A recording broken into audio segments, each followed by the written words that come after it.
In digital Marathi, जनतेच्या हक्काचं व्यासपीठ.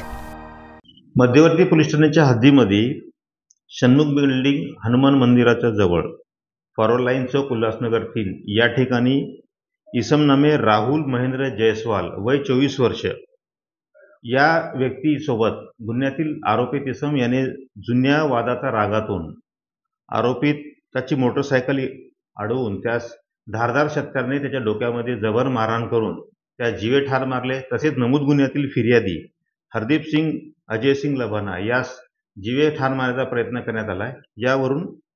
यातील फिर्यादी यांनी दिलेल्या तक्रारीवरून दिनांक 8/2/2024 रोजी मध्यवर्ती पोलीस ठाणे CR नंबर 264/2024 कलम 302, 307, 323, 341, 427, 504, 506 पार्ट 2, 143, 147, 148, 149, 120 ब सह महाराष्ट्र पोलीस कायदा कलम 34(1), 135 अन्वये गुन्हा दाखल करण्यात आला आहे. सदर गुन्हा दाखल झाल्यानंतर मध्यवर्ती पोलीस ठाण्याच्या मार्फतीने वरिष्ठांच्या आदेशान्वये 3 तपास पथके निर्माण करून सदर तपास पथकाच्या मदतीने प्राप्त असलेल्या माहिती, पोलिसांना प्राप्त असलेली गोपनीय माहिती व तांत्रिक तपासाच्या माहितीच्या आधारे नमूद गुन्ह्यातील आरोपिताचा शोध घेतला असून गुन्ह्यातील मुख्य आरोपी इसम प्रेमचंद उर्फ बाबू मनोहर ढकणी व त्याचा भाऊ करण मनोहर ढकणी याच्यासह नमूद गुन्ह्यामध्ये त्यांचे अन्य 4 साथीदार, त्यांची नावे संतोष अरुण साळवे,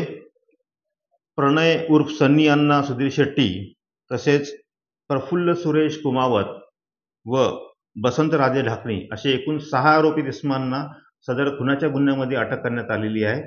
सदर 6 आरोपित इसमांना आज रोजी मान्य न्यायालयात रिमांडकामी हजर केले असता यातील आरोपित इसम बाबू ढकणी, करण ढकणी, संतोष साळवे, प्रणय शेट्टी, प्रफुल्ल कुमावत यांचे गुन्हेगारी पार्श्वभूमी असून हे अभिलेखावरील आरोपित इसम आहेत. यांच्यावर मध्यवर्ती पोलीस ठाण्याच्या मार्फतीने यापूर्वी वेळोवेळी 110 CRPC तसेच तडीपारीचे 2 वेळेस प्रस्ताव सादर करण्यात आले होऊन त्यांना तडीपार करण्यात आलेले. तसेच एका आरोपीवर MPD ॲक्ट अन्वये सुद्धा कारवाई करण्यात आलेली आहे. तरी या गुन्ह्यामध्ये आरोपितांना अटक करण्यात आली असून सदर गुन्ह्याचा सखोल तपास मध्यवर्ती पोलीस स्टेशनच्या मार्फतीने चालू आहे व भविष्यात अशा प्रकारचे गुन्हेगारी करणारे आरोपित इसम यांचा शोध घेऊन यांचा शोध घेऊन त्यांच्यावर कडकच्या कडक प्रतिबंधात्मक कारवाई करण्याचे मध्यवर्ती पोलीस स्टेशनच्या मार्फतीने योजना आहे. धन्यवाद.